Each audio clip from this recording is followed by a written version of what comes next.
sa kaasawa, werti niyang laguta, kay ang iyahang banat, ilabihang sugarula ang iyang kwarta. Pawi ipusta, iyang di kalagutan, kay di na siya dulgan. Maayo pa kuno ang manok, pirmi pangagi injeksyonan, siya intawon, wa na natuslukan.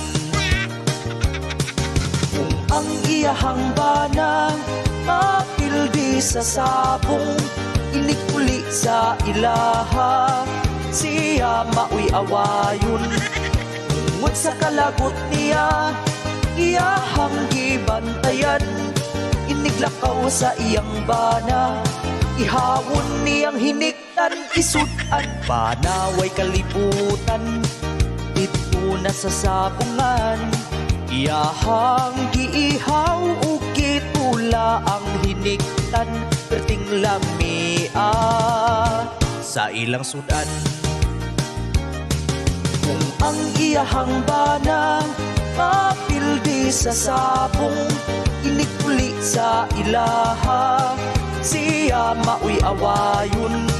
Tungod sa kalagot niya, iyahang gibantayan, iniglakaw sa iyang bana, ihawon niyang hiniktan, isudan. Maguli sa iyang bana, bildi duwa na'y kwarta, igutom intawon dito dritso sa kusina, ug ang gisudan manok tinula, lami puno ang sabaw sa tinula, perting busuga iyang bana,